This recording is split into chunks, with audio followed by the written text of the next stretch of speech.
If you've been following me for quite some time, you're probably very aware of the fact that my content on here kind of ranges drastically. But for the most part, it's all about just talking about me, my past, and all the things that I've been able to do, but more so in an educational format to be able to help people, whether or not it's getting past a gambling addiction, investing in real estate, becoming a real estate agent, or just seeing what my everyday life is about. But one of the most exciting things is actually when people reach out to me directly, whether or not that be email, text, phone call, Instagram, any of the above, and basically reach out with the intent to get started investing in real estate, or maybe they own 1, 2, or maybe 3 properties and they're wanting to scale even further. Now, for those folks who maybe haven't followed my channel as much, rewind about 7 years ago, I got my real estate license and purchased my very first property in 2017. And I will say by the end of 2025, I'm gonna be around $10 million in real estate assets. And that's not by partnering with 300 other people to where I own a very small, minuscule amount of that $10 million. All of that real estate is solely owned by me and me myself, not any other kind of syndications or anything of that matter.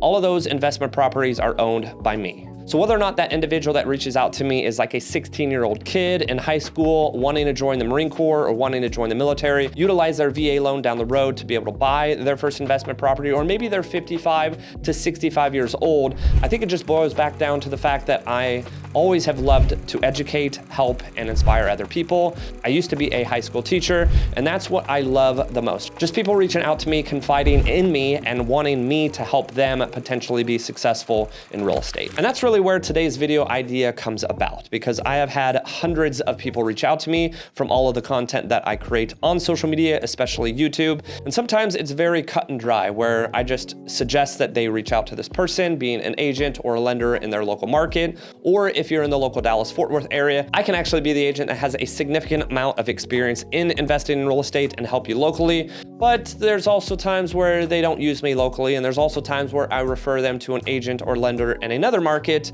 And those are the circumstances that I'm going to give you guys today. Real life examples of people that have reached out to me from my content, and unfortunately they wind up turning into a nightmare of a situation. But before we jump into today's video, guys, my name is Casey McKeown. I'm a licensed real estate agent and investor in the Dallas-Fort Worth area. And if you're finding any of my content interesting or engaging, feel free to hit that like button, subscribe to the channel, and stay tuned for more future content. So let's go ahead and jump right into things. And this was the most recent situation that occurred. And it was an individual that reached out to me. I believe it was on Instagram initially, and they are in the Salt Lake City area. I'm not gonna name names unless you guys tell me I should name names, and then I'm just gonna probably name names. I'm kidding. But in all seriousness here, guys, this was an individual veteran that was reaching out to me basically to invest or get started investing in real estate. They have no properties, they have no experience, and they basically found a property that was listed for sale by owner. There's a reason, which we will get back to, as to why it was listed for sale by owner. But needless to say, it was not listed by a real estate agent. Now, on this particular website, which we are all familiar with, the great old Zillow, it was listed as a multifamily home. I actually knew an agent in their local market of Salt Lake City, and I reached out to the agent and said, hey, do you know anything about this particular property? It's listed as a multifamily home. Well, a quick look, which anyone can do, into the county records, it is not a multifamily home.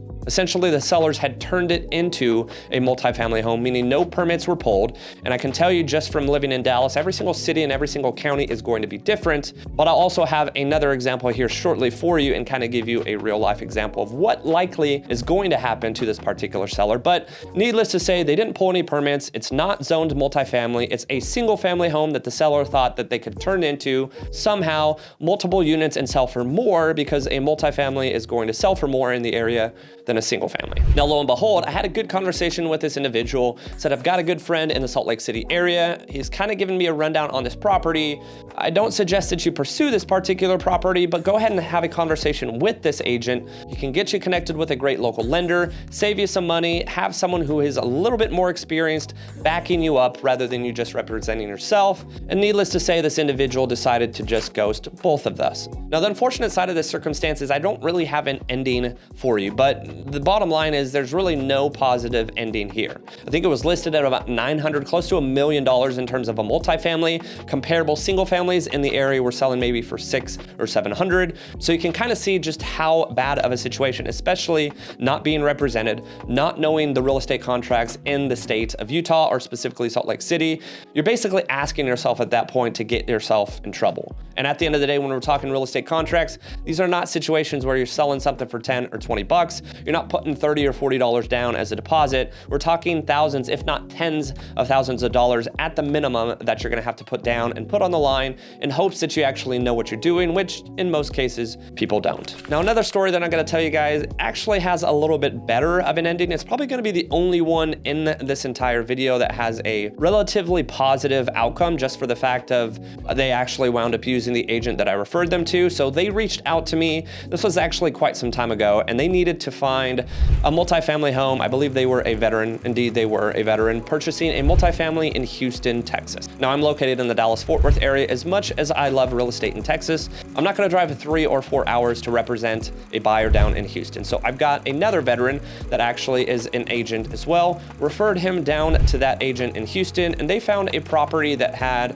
basically a single family home. The seller in this situation decided to convert their detached garage into essentially a secondary living quarters, or in this case, an ADU. Again, guys, there are so many situations in real estate that I just, at the end of the day, wish I could basically get my content out to as many people as I could to just properly educate people, because this didn't wind up hurting the individual that reached out to me, but had the seller of the property had any common sense, or at least was represented by someone that knew anything about real estate, they wouldn't have advised the seller to do this. So the detached garage now turned into an ADU, or an accessory dwelling unit, basically with a bedroom, bathroom, kitchenette area, and a place that you could basically rent out and generate income that is not attached to the house. Now, the underlying issue here is what we call the wonderful HOA. Now, if you're not aware what an HOA is, it's a homeowners association that essentially is going to slightly restrict you from doing certain things to your house, inside or out, or significantly restrict you from doing basically anything that you may want. Now, in this circumstance, certainly the HOA did not approve that this garage be turned into an accessory dwelling unit, so they got it under contract, went through the process of actually committing earnest money, committing to an inspection, negotiating repairs, getting close to actually closing on the property, and they needed HOA approval. Now, in the state of Texas, if you're part of an HOA, the contract actually has to include an HOA addendum. Now, just to give you a quick example, I closed on a house recently that had an HOA issue. The HOA issue was my buyer bought a $150 shed on Amazon and put it up in their backyard, but the HOA didn't approve it. So the HOA was not going to give approval for my seller to actually close on their property. So the easiest way for us in that situation was you just tear down the shed, the HOA individual comes out, sees that the shed is no longer there, and bam, we can close. Well, the issue here was the whole value of this property was the fact that the detached garage could be rented out.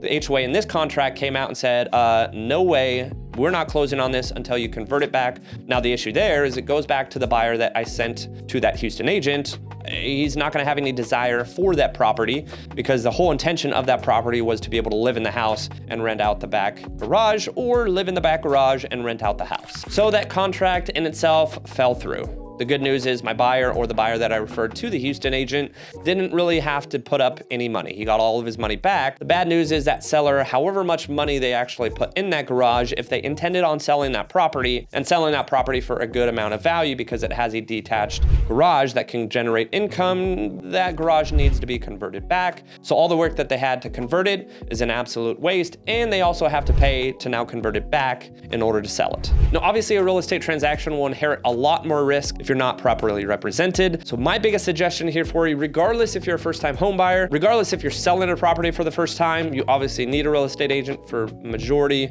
of real estate sales, but just make sure someone is looking after you. I know a lot of people like to do stuff on their own and they feel more prideful if like, hey, I was able to do this all by myself for whatever reason, but probably make an entire hour or 2 long video with probably 25 different horrible stories about real estate investing that didn't go the right way, not because of me or not because because of someone else, but because the individual that was investing in real estate, whether or not they were too stubborn, they were just not smart enough, whatever it may be, it wound up putting themselves in a very difficult position financially. But just be smart, guys, at the end of the day. If you want to reach out to me, hit me up with a comment in the comment section down below. DM me on Instagram. I don't sell courses. I don't sell any kind of subscriptions. I'm not here for your guys' money. I just love to educate, inspire, and motivate. So if there's honestly anything I can do to help, to hopefully not put you in one of these circumstances, please reach out. But that's all I got for you guys this week. Make sure to like this video, subscribe to my channel, and stay tuned for more future content.